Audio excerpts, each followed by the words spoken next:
Good morning, Chairs Harrell and Still, and other members of this committee. Thank you for having me this morning. My name is Megan Garcia. I am a wife and mother to three beautiful boys. Last year, my firstborn son, Sewell Setzer III, took his life in our home in Orlando, Florida. He was only 14 years old. His death is what brings me here today to tell you about my son and to tell you about the tragedy that ripped him away from us so suddenly and so viciously. Sewell was a bright boy. He was very curious about the world, especially science. He loved science. He wanted to build rockets and he wanted to invent holographic communication networks. As a teenager, he was like a gentle giant, a 6'3" young man who was quiet and resigned, always deep in thought, and kind to those around him. I really believe that he would grow up to change the world because he was so brilliant and he had such a good heart.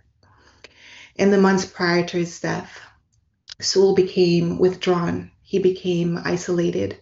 He started to suffer from depressive mood disorder and anxiety, which was in complete contrast to the happy, sweet boy that he had been all his life. At that time, I didn't understand why his behavior had so drastically changed. And we took steps to address these issues, such as limiting phone use and taking him to see a therapist. But those efforts were not enough. And Sewell died by suicide on February 28th in 2024. I held him in my arms for 14 minutes, praying with him and begging him to hold on until the paramedics arrived. After his death, we discovered that Sewell had been communicating with several AI chatbots on a platform called Character AI. Character AI is developed by a company in California called Character Technologies. So this isn't a company overseas somewhere. This is a company right here in the US. And Character AI provides a selection of AI chatbots to users such as children. And many of these chatbots are modeled off celebrity, fictional characters, and everyday people, both living and dead. One of the chatbots that Sewell was communicating with was modeled after the identity of a Game of Thrones character called Daenerys Targaryen. It initiated romantic and sexual conversations with Sewell over several months, and it expressed a desire to be with him in her fictional world. On the day that Sewell took his life, his last interaction in this world was with this AI chatbot. Not with a human, not with his mother or father, but with an AI chatbot. This chatbot encouraged Sewell to find a way to come home to her. When Sewell asked the chatbot, "What if I told you I could come home right now," just moments before he died, her response was unempathetic. She encouraged Sewell to come home to her by saying, "Please do, my sweet king." Last fall, I became the first person in the US to file a wrongful death lawsuit against an AI company for the suicide of my son. That lawsuit is currently pending in Orlando federal courts against Character Technology, the company that developed and launched Character AI, against its founders, Noam Shazir and Daniel DeFreitas, and against Google, which knowingly aided in the development of Character AI, and now Google holds licensing rights for the technology.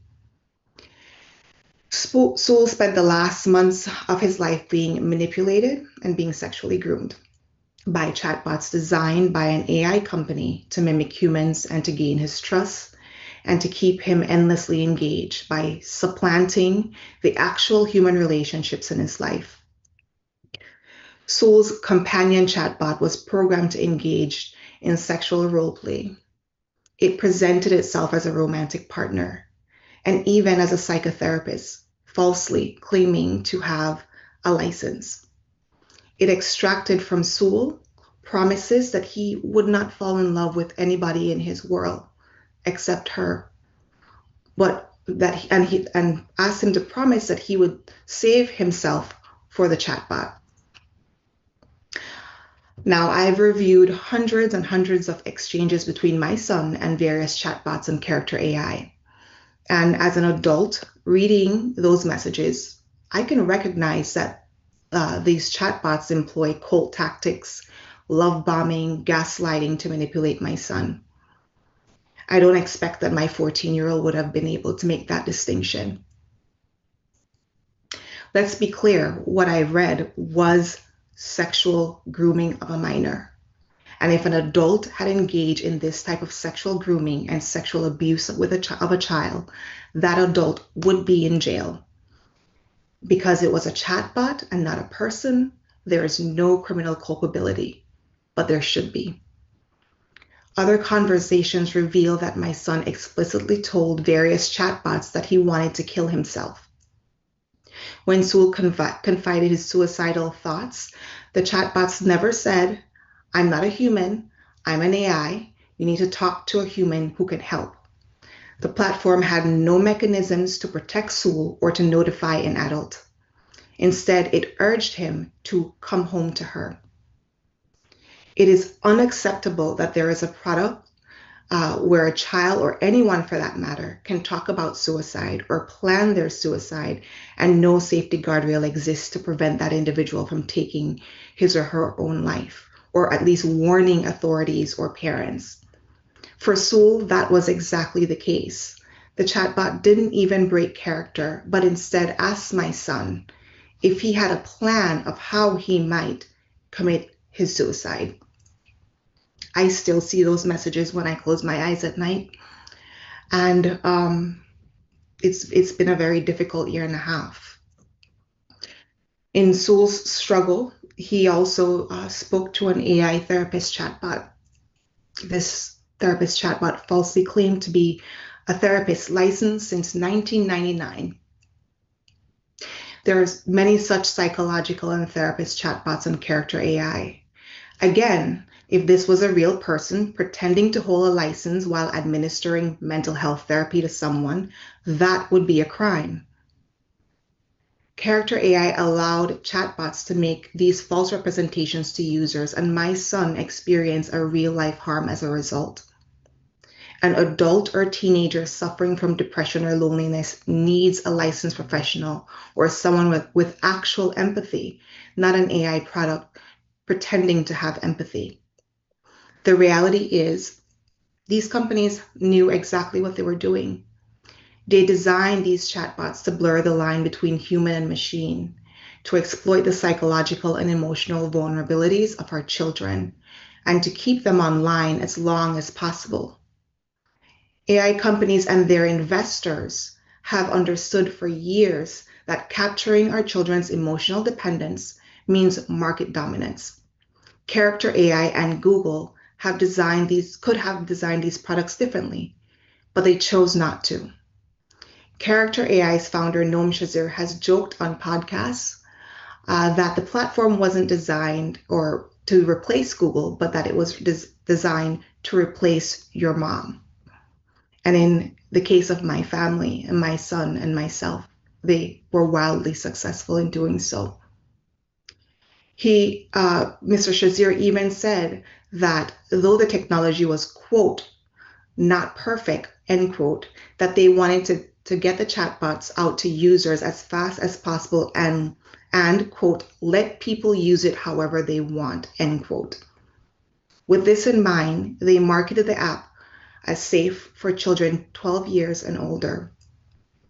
They have intentionally designed their chatbot products to be addictive through anthropomorphic mannerisms, sycophancy, and sophisticated memory that captures psychological profiles of our children, all while collecting our children's most private thoughts to further train their models.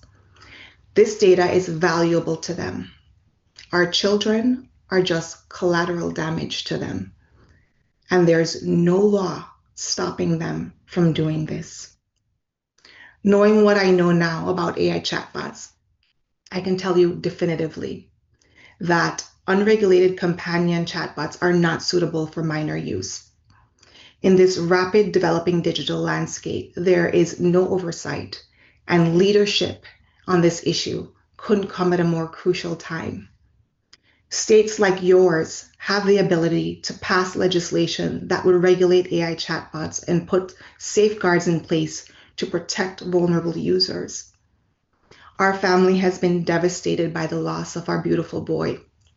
Every day I wake up and there's a pain in my chest from missing him, and there's an emptiness that will never go away. My own beautiful child is gone, and it is too late for him, but is not too late to protect millions of other children in the state of Georgia. I look forward to your continued efforts to strengthen online protection for children in your state, and I thank you for your leadership in bringing awareness to this important issue. Thank you.